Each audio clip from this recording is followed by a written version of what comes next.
Ju ftojmë të ndiqni programin Moment Vendimtar me Dr. David Jeremiah. Ky program shpall fjalën e pandryshueshme të Perëndisë tek individët dhe familjet që jetojnë në një botë që ndryshon çdo ditë. Dr. David Jeremiah është themeluesi i shërbesës ndërkombëtare radiofonike dhe televizive Moment Vendimtar. Në 4 dekada të mësimit të fjalës Perëndisë, Dr. Jeremiah ka shkruar shumë libra, ndër më të njohurit janë Çfarë po ndodh në botë, Armagedoni ekonomik që po vjen, Perëndia nuk të ka harruar. Të kuptojmë 66 librat e Biblës. Mësimi i shëndosh biblik është thelbi i shërbesës së Dr. David Jeremiah. Ndaj mos u misni asnjë nga programet e tij. Ishte një ëndër e bërë realitet për Roman Yurkovin si një shitës makinash 35 vjeç nga Tula në Rusi. Edhe Yurkovi kishte problemet e tij ekonomike, përfshirë edhe vesin e bixhozit.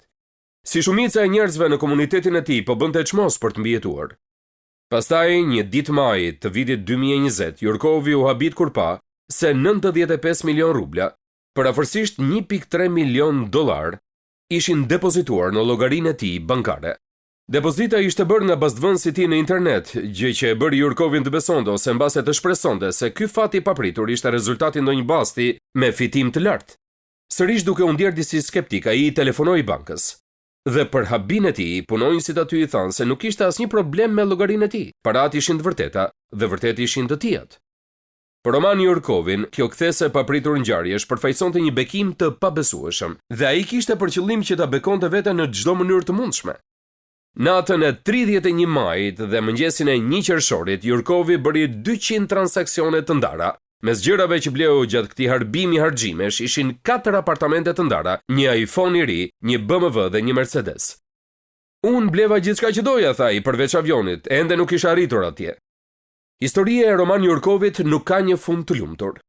Më vonë banka e tij kuptoi se llogaria e tij kishte disa parregullsi. Në nëntor, llogaria e Yurkovit, që për habi ende kishte $540,000, u bllokua. Në muaj në vazhdim ai u arrestua me akuzën se kishte vjedhur nga banka. Pavarësisht protestave të tij të vazhdueshme për pafajësi, gjykata e shpalli Yurkovin fajtor për përfitim nga një keq funksionim i programit të bankës dhe e dënoi atë me 6 vjet burg.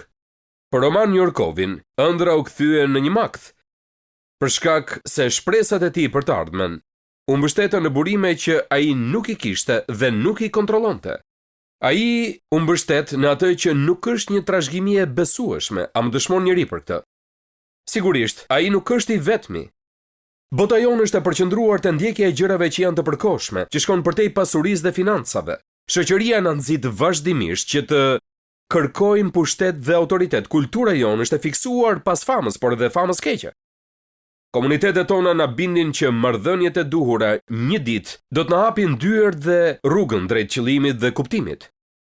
Por pushteti mund të zhduket në një çast. Fama është e paqëndrueshme dhe marrëdhëniet e themeluara mbi kënaqësitë vetjake bëhen shpejt toksike.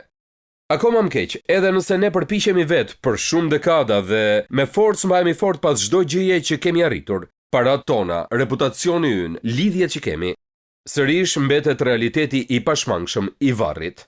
Dhe siç kam thënë edhe më parë herën e fundit që kontrollova, kjo gjë na prek të gjithëve ne. Nuk ka rëndësi se çfarë kemi arritur, përmbushur apo siguruar në këtë jetë, ne do t'ju mbasim të gjitha kur jetës t'i vi fundi. Çdo bekim që ofron kjo botë është një bekim që nuk mund ta mbajmë. Nëse jeni ndjekës të Jezus Krishtit, bekimet e përshkruara në librin e Efesianëve janë tashmë tuajat. Ato tashmë janë depozituar në bankën tuaj, në qiell. Të gjitha shifrat përputhen. Nuk ka gabime në llogari apo ritransferime, dhe ndërsa ecim së bashku përmes vargjeve hyrëse të Efesianëve, dua që të kujtoj veten dhe juve për pasurinë tonë të vërtet, atë që kemi vërtet si ndjekës të Krishtit, për atë që ka vërtet rëndësi. Një trashëgimi që nuk është e cënueshme nga luhatjet e tregut të aksioneve, e paprekur nga inflacioni, nuk mund të humbet nga korrupsioni apo lakmia në maj. Me fjalë të tjera, bekimet tuaja, bekimet e mia si besimtar në Jezus Krishtin janë të sigurta. Ato janë gati që ne t'i përdorim edhe sot, madje edhe në këtë çast që flasim. Këto burime janë të mjaftueshme për të mbuluar borxhet e së kaluarës, për të paguar borxhet e së sotmes dhe për të siguruar për nevojat tona në të ardhmen.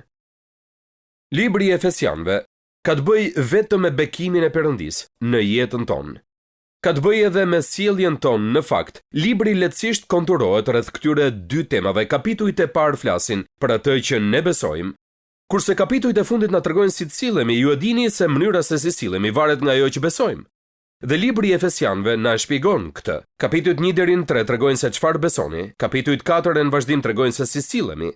Pali po na tregon se sjellja jon është e themeluar në bekimin e Perëndisë. Dhe për këtë arsye këtë seri mesazhesh e kam titulluar Besimi që tregohet me sjellje.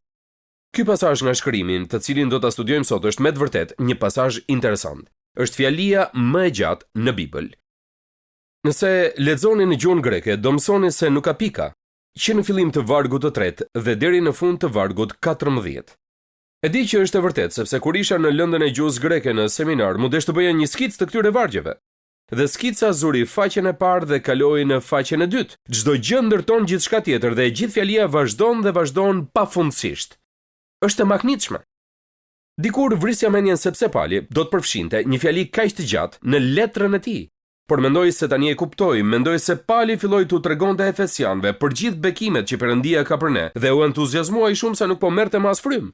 Ai vazhdoi t'i përmendte njëri pas tjetrit derisa tha gjithçka në mënyrë shtruese dhe pastaj ndaloi.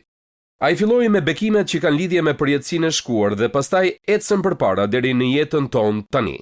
Dhe pastaj e përfundon me përjetësinë e ardhshme. Si rezultat i kësaj, kjo listë me dhurata është e vazhdueshme, gjithsecila përforcon atë që vjen përpara saj dhe prezanton atë që vjen më pas. Është vërtet një paragraf i mrekullueshëm në Bibël. Unë dua të ndjek shembullin e Palit në këtë pasazh. Në këtë vargje janë përmbledhur shumë gjëra për të cilat mund të shkruaj një libër, mund të predikoj një mesazh për secilën frazë. Por kështu do të humbisja thelbin e asaj që po kërkon Pali. Ai i përmend këto gjëra njëra pas tjetrës pa ndërprerje. Unë do të përpiqem të bëj të njëjtën gjë, prandaj më dëgjoni me kujdes. Ndërsa i lexojmë, ja secili është turi i vërrudhshëm përgjatë disa prej dhuratave që marrim nga Ati ynë i mirë dhe i hirshëm në qiell. Së pari, tek Efesianëve 1:4 na thuhet se ne jemi zgjedhur. Jemi zgjedhur. Pali e nis fjalin më të gjatë në Bibël, duke i treguar çdo njeriu që e ka pranuar dhuratën falas të shpëtimit përmes Jezus Krishtit, që ne jemi zgjedhur. Vini re se çfarë na thuhet në vargun 4, sikur se na zgjodhi në të përpara se themelohej bota, që të jemi të shenjtë dhe të papërlyer përpara tij në dashuri. Biblia na tregon se Perëndia është dashuri. Dhe dashuria nuk mund të jetojë vetme, dashuria ka nevojë për të tjerët, dhe prandaj Perëndia vendosi që të merrte pranë vetes një grup njerëzish që ai do t'i zgjidhte që të vinin dhe të kalonin përjetësinë me të. Dhe shkrimi na thotë se ai zgjodhi ata njerëz për veten, përpara se të fillonte bota. Tani e di që po shkel në disa territore shumë të diskutueshme këtu. Kur shkruaj për të qenë të zgjedhur, mbase ju keni dëgjuar fjalën zgjedhje politike dhe ju ka ngecur në fyt. Çfarë nën kupton kur thotë se Perëndia i plot fuqishëm na ka zgjedhur para themelimit të botës? E po e kam studiuar me kujdes këtë në gjuhën greke, në të gjithë komentarët dhe kam zbuluar. A jeni gati që ta dëgjoni? Do të thotë se Perëndia na ka zgjedhur. Këtë kuptim ka. Na pëlqen apo nuk na pëlqen, e kuptojmë apo nuk e kuptojmë, fjala e Perëndisë thotë se përpara se të ekzistonte bota, para se ne të ekzistonim, përpara se të kishte ndonjë gjë në zemrën e Perëndisë së plot fuqishëm, ai ka menduar për ne.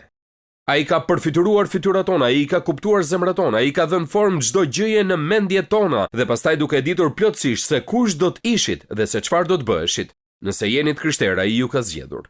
Mund thoni, e po, pse u zgjodha unë dhe nuk u zgjodh dikush tjetër? Nuk do të mund të arrit ta kuptoj kurrë këtë. E vërteta është një mister dhe nuk mund ta shpjegoj dot, por sërish mbetet e vërtetë dhe fjala e Perëndisë.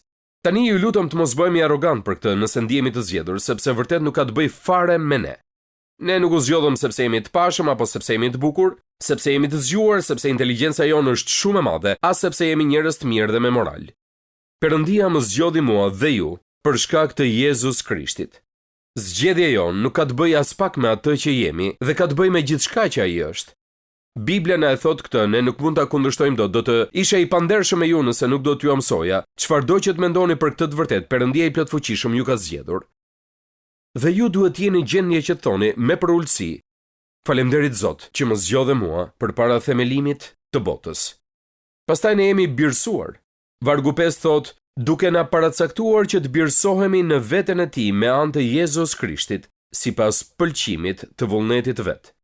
Dhe kemi sërish një tjetër nga këto fjalët e rrezikshme, paracaktuar, me shumë mundësi e keni dëgjuar këtë. Pali nuk e përdor këtë fjalë në mënyrën se si e përdorin shumë njerëz sot. Ai nuk po thotë se në përjetësinë e shkuar Perëndia ka paracaktuar gjithë rezultatet e jetës sonë dhe prandaj ne nuk kemi vullnet të lirë dhe nuk kemi aftësinë për të bërë zgjedhje të vërteta.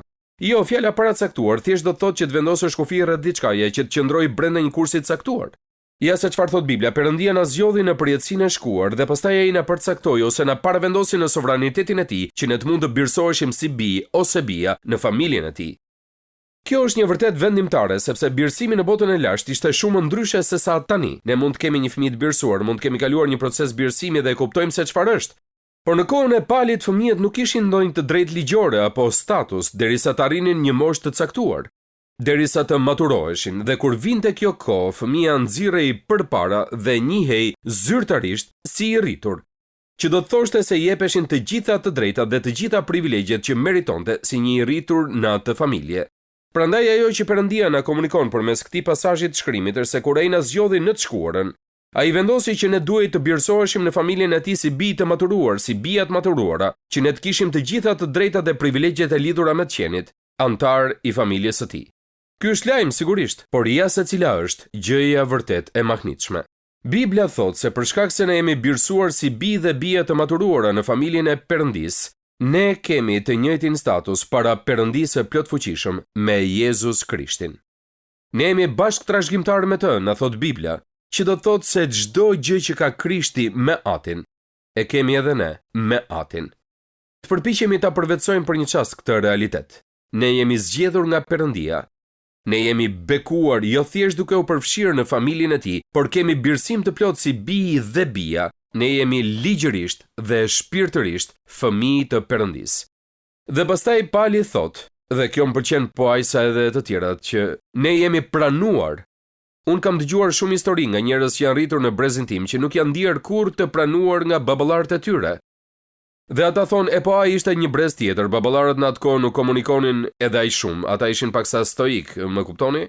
Shpresoj të mos keni pasur një baba stoik. Dhe nëse jeni baba, mos jeni një baba stoik. Ndonjëherë, pranimi nga miqtë tanë, ne jetojmë në një kohë sot ku sundon interneti dhe shumë fëmijë po dalin nga drejtimi i dur, sepse nuk ndihen të pranuar dhe kthehen te interneti dhe përpiqen që të gjejnë pranim aty, por nuk e gjejnë dot. Dhe nëse nuk tregojnë të kujdesshëm, gjejnë njerëzit e gabuar në internet dhe pastaj mujshohen edhe në internet dhe ndonjëherë shkatrohen. Më shumë vetvrasje po ndodhin në këtë grup mosh se kur më parë në historinë e vendit ton, për shkak të mungesës së të qenit të pranuar. I pranuar nga bota, i pranuar aty ku punoni, dhe pastaj kemi pranimin nga Perëndia. Si mund ta di që Perëndia më ka pranuar? Ata prej nesh që kanë zgjedhur të ndjekin Jezusin mund të jenë të sigurt për këtë të fundit. Siç na e bën të qartë edhe Pali në vargjet 56, ne jemi tashmë të pranuar nga Ati ynë qiellor, duke na paracaktuar që të birësohemi në veten e tij me anë të Jezus Krishtit, sipas pëlqimit të vullnetit vet, për lëvdimin e lavdisë së hirit të tij me të cilin na bëri të pëlqyer në të dashurin, birin e tij. Vini re fjalën të dashurin është një term që i referohet Jezus Krishtit. Perëndia shikon birin e tij dhe thot, ky është biri im i dashur në të cilin jam kënaqur. Pali po na mësonte mua dhe juve që jemi të zgjedhur dhe të birësuar, që gjithashtu jemi të pranuar dhe për shkak të Jezus Krishtit, ne i përkasim familjes së tij në të njëjtën mënyrë që Jezus Krishti i përket familjes së tij. A nuk ju pëlqen kjo dhuratë? A nuk është një bekim i denjë për ta ruajtur si thesar Perëndia na pranon në të njëjtën mënyrë siç pranon birin e tij të dashur, Jezus Krishtin. Prandaj kur kaloni ndonjë çast të shqetësuar dhe mbas ndonjëherë edhe me pak keqardhje për veten, dhe po vrisni mendjen a më pranon njeri, a kam vend të dikush, a i interesoj dikujt, ju kërkoj që të ktheni dhe ta lexoni sërish këtë, nënvizoheni me stilolaps. Perëndia i plotfuqishëm ju ka pranuar, më dëgjoni, nëse jeni të pranuar nga burimi dhe fuqia më e lartë në univers, atëherë pa diskutim që jeni të pranuar. Ju jeni të pranuar dhe ju i përkisni Perëndis. Dhe nuk ka pse të vini vërdall duke vrarë mendjen. A përshtatem, a jam në lartësinë e duhur? Ju jeni në lartësinë e duhur me Perëndin sepse ai këtë e mat me shkopin matës të Jezus Krishtit. Dhe kur ju sheh për t'ju matur juve, ai mat Jezus Krishtin në vendin tuaj, dhe Jezus Krishti është gjithmonë në lartësinë e duhur. Ne jemi zgjedhur, ne jemi birësuar, ne jemi pranuar, pastaj Bibla thotë se jemi shpenguar. Shikoni vargun pasardhës në fjalinë më të gjatë në Bibël, në cilin kemi shpengimin me anë të gjakut të tij, faljen e mëkateve sipas pasurisë së hirit të tij. Tani kjo është një fjalë që e dëgjojmë shpesh në Kishë dhe jam i lumtur që t'i lë këto fjalë më të veçanta dhe të flas për shpengimin. Çfarë do të thotë të jesh i shpenguar? E po në gjuhën greke që Pali e ka shkruar këtë letër, të shpengosh diçka do të thotë që ta blesh përsëri dhe ta bësh që të jetë e lirë. Unë dhe i me shoqe Dona kemi patur privilegjin që të udhtojmë shpesh në të gjithë vendin. Para disa vitesh ndaluam në një qytet jugor dhe qëndruam në një hotel. Dhe ndërsa po regjistroheshim, portieri na tha sigurohuni që të shkoni të shihni edhe tregun.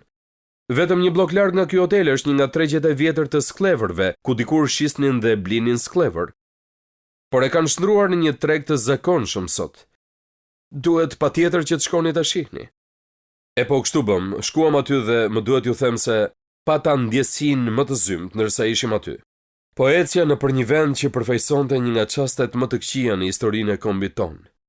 Një periudhë kur burra dhe gratë, krijuar sipas shëmbulltyrës së Perëndisë së plotfuqishëm, bliheshin dhe shiteshin si të ishin pronë. Si mallrat e shumë që tregtohen dhe blihen në atë treg sot. Është një mendim i tmerrshëm, një imazh i tmerrshëm. Por dua që të keni ndërmend këtë imazh ndërsa lexojmë së bashku Romakëve 6, 17 dhe 18 e kemi vendosur në ekran. Por i qofshim fal Perëndisë, sepse ju dikur ishit sklever të mëkatit, ndërsa tani I jeni bindur me gjithë zemër gjedhes së mësimit që keni marrë. Ju çliruat nga mëkati dhe u bët shërbëtor të drejtësisë së Perëndisë. Çfarë pasazhi mrekullueshëm që është. Biblia thotë se unë dhe ju kemi qenë sklever në tregun e skleverëve të mëkatit. Çfarë do thotë kjo? Përpara se të vim te Krishti. Është e pamundur që të mos mëkatojmë. Duhet them, ne ende mëkatojmë edhe pasi bëhemi të krishterë, por nuk ka pse të jetë kështu. Por përpara se të kemi një fuqi brenda vetes për të na ndihmuar të mos bëjmë gjëra mëkatare, ne jemi sklever të tyre. Ne kemi ngecur në atë treg skleverish të mëkatit. Por një ditë Perëndia I plotfuqishëm zbriti poshtë për të na ribler. A e dini se çfarë përdori për kolateral? A I përdori birin e tij, Jezus Krishtin dhe gjakun e tij të çmuar. Ai na bleu me gjakun e çmuar të Krishtit nga tregu I skleverëve të mëkatit. Dhe ai gjak u derdh në altarin e kryqit dhe ai na bleu përsëri që të mund të jemi të lirë nga mëkati dhe të lirë për të bërë të drejtën. Ai na shpengoi. Ne jemi zgjedhur, ne jemi birësuar, ne jemi pranuar, ne jemi shpenguar dhe pastaj na thot se ne jemi ndriçuar. Vargjet 1, 8 dhe 9. Të cilin e bëri të teprojë ndaj nesh me gjithë urtësinë dhe mençurinë, duke bërë të njohur tek ne misterin e vullnetit të tij, sipas pëlqimit të tij që ai e kishte përcaktuar me veten e tij. Tani këtu kemi dy fraza që duhet I shohim me vëmendje. Së pari pasurinë dhe hirin e Perëndisë të teprojë ndaj nesh në këto mënyra përmes urtësisë dhe mençurisë, dhe pastaj Perëndia e bën të njohur te ne misterin e vullnetit të tij. Kjo na kthen tek ideja se përpara se të bëhemi të krishterë, nuk mund ta kuptojmë Perëndin, nuk mund t'i kuptojmë gjërat e perëndishme, në thjesht vrasim mendjen çfarë janë këto gjëra. Çfarë po bëjnë këta njerëz të çmendur që e mendojnë këtë gjë? Më lejoni t'ju tregoj një varg nga shkrimi që e shpjegon këtë. 1 Korintasve 2:14 thotë dhe njeriu natyror nuk I rrok gjërat që janë të frymës së shenjtë, sepse për të janë marrëzi dhe nuk mund t'i njohë sepse ato gjykohen frymërisht. Ne nuk mund t'i kuptojmë gjërat shpirtërore si njeri natyror, duhet t'i jemi shpirtëror. Dhe Biblia thotë se kur ne bëhemi të krishterë, ajo që ndodh është se nëse duam të njohim vullnetin e Perëndisë të krishterë, ne duhet ta njohim dhe ky është një premtim nga Perëndia. Çështja është se ndonjëherë nuk duam ta njohim. Ne duam ta njohim vetëm për ta krahasuar me mundësitë e tjera që kemi. Nëse duam ta njohim vullnetin e Perëndisë, duhet ta njohim dhe ta bëjmë atë. Ne duhet të themi mirë, Zot më tregon se çfarë të bëj dhe të premtoj se kur të më tregosh do ta bëj. Kështu e zbulojmë vullnetin e tij. Dhe pastaj ne jemi zgjedhur, jemi birësuar, jemi pranuar, jemi shpenguar, jemi ndriçuar dhe pastaj Biblia na thotë se kemi një trashëgimi që po na pret. Efesianëve 1:11 dhe 12. Në të edhe kemi qenë zgjedhur për një trashëgimi, duke qenë të paracaktuar sipas vendimit të Atij që vepron të gjitha sipas këshillës së vullnetit të Tij, që ne të jemi për lëvdim të lavdisë së Tij që ne shpresuam qysh më parë në Krishtin. Tani më dëgjoni pak. Nëse jeni ndjekës të Krishtit, ju keni një trashëgimi që është rezervuar posaçërisht për ju. Sepse ju jeni bi dhe bija të maturuar në familjen e Perëndisë. Sepse jeni birësuar në familjen e Perëndisë dhe ju jeni pranuar nga Ati, ju keni të gjithë të drejtat dhe privilegjet që vijnë me këtë status ligjor, dhe një nga të drejtat dhe privilegjet është një trashëgimi që është një bekim I veçantë, që secili prej nesh do ta marrë një ditë. Më lejoni të ndaj një mendim me ju. Nëse I vendosni të gjitha burimet tuaja në atë që keni sot këtu, ju gradualisht po largoheni nga thesaret tuaja. Nëse i vendosni burimet tuaja në gjërat e Perëndis, ju jeni gradualisht duke shkuar drejt shpërblimit tuaj. Duhet bëni një zgjedhje. Çfarë është kjo trashëgimi? Çfarë nënkupton ai kur thotë se ne do të marrim një trashëgimi? Unë nuk e kuptoj këtë plotësisht, por apostulli Pjetër na ofron pak më shumë për sa i përket përshkrimit të kësaj. Ai thotë: "Qoftë bekuar Perëndia dhe Ati i Zotit ton Jezu Krisht, i cili me anë të mëshirës së Tij të madhe na rilindi për një shpresë të gjallë, me anë të ringjalljes së Jezu Krishtit prej së vdekurish, për një trashëgim të paprishëm, të panjoll dhe të pafishkur që është ruajtur në qiejt për ju." Me fjalë të tjera, Pjetri thot se ju jeni të krishterë dhe Perëndia ka një shpërblim të veçantë, një trashëgimi të veçantë për ju në qiell. Vini re se si e përshkruan ai, është i paprishëm, i panjoll dhe që nuk venitet. Nuk i nënshtrohet inflacionit, lavdis Zotit. Cila do qoftë natyra e kësaj, është më e mrekullueshme nga çdo gjë që mund të përfytyroni. Është më madhështore se çdo gjë që mund të përshkruani në një copë letër. Dhe pastaj numri 7, ne jemi vulosur. Në të dhe ju, pasi e dëgjuat fjalën e së vërtetës, ungjillin e shpëtimit tuaj dhe pasi besuat, u vulosët me frymën e shenjtë të premtimit. Çfarë do thotë kjo u vulosët? Biblia na thot këtë: kur ju bëheni të krishterë, një numër gjërash ndodhin në atë çast. Një prej tyre është se fryma e shenjtë vjen për të jetuar brenda jush. Vjen jeton brenda zemrës suaj, jo zemrës fizike, por zemrës së qenies suaj, vetes suaj të vërtet. Personalitetit tuaj, frymës tuaj, shpirtit tuaj, fryma e shenjtë vjen për të banuar në ju. Kur fryma e shenjtë vjen për të banuar brenda jush, fryma e shenjtë shërben si një vul që ju jeni të Perëndis. Ai është garancia që ju tregon se nuk ka rëndësi se çfarë po ndodh në jetën tuaj, gjërat do të shkojnë mirë sepse Perëndia është me ju, ai është në ju. Mënyra më e mirë për ta përshkruar këtë është me atë që ndodh kur dërgoni një letër të vulosur. Kur shkoni në zyrën postare, plotsoni një formular, u dorëzoni letrën dhe pastaj ata i vënë një vul që askush nuk mund të hap pa e marrë vesh marrësi se çfarë ka ndodhur. Ajo vul siguron një garanci për vërtetësinë e letrës suaj. Biblia thotë se fryma e shenjtë është garancia se ato që Perëndia ka premtuar në të shkuarën do t'i përmbush në të ardhmen. Nga e di unë këtë, Biblia thotë se fryma e shenjtë jeton në zemrën time. Si e di unë që fryma e shenjtë banon në zemrën time? Sepse Biblia thotë se ai dëshmon frymës time se unë jam një fëmijë i Perëndis. Dhe prandaj Biblia na thotë se një nga bekimet që marrim kur bëhemi të krishterë është garancia që çdo gjë që Perëndia na ka premtuar, ai do ta përmbush. Ne jemi të krishterë, fryma e shenjtë është vula. Për shkak se kemi frymën e shenjtë, ne dimë se një ditë çdo gjë që ai ka thënë se është e vërtetë do të ndodhë. Si ndjekës të Jezusit, ne jemi zgjedhur, birësuar, pranuar, shpenguar, ndriçuar, na është dhënë një trashëgimi, jemi vulosur dhe tani së fundmi ne jemi të siguruar. Vini re sërish vargun 14, i cili është kapari i trashëgimisë son për shpengimin e plotë të zotërimit të blerë, për lëvdim të lavdisë së tij. Disa përkthime të shkrimit si ky yni e kanë zvendësuar fjalën garanci me fjalën kapar. E keni dëgjuar ndonjëherë fjalën kapar? E dini se ç'është kapari? Kur shkoni të blini një pronë, jepni paraprakisht para kapar, për t'i treguar shitësit që nuk po ju mbisni kohën kot. Zakonisht për ju është e dhimbshme për ta humbur kaparin, prandaj kapari është siguria që ju do ta blini atë shtëpi të cilin e keni parë. Duke bërë këtë pagesë, ju po i tregoni shitësit që oferta juaj është serioze. Pra ju po tregoni se do ta mbani fjalën e dhënë.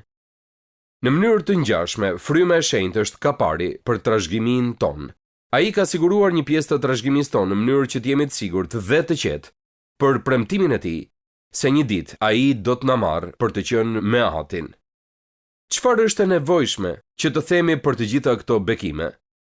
Efesianëve 1, 3 dhe 14 e thotë kështu: i bekuar qoftë Perëndia, Ati i Zotit ton, Jezu Krisht, që na bekoi me çdo bekim frymëror në vendet qiellore në Krishtin. Ai e bëri këtë në mënyrë që të përlëvdojmë lavdinë e tij. Ishte një ditë e trishtueshme në familjen Williams kur mësuan për fëmijën e tyre Ken Watsonin që kishte ndruar jetë.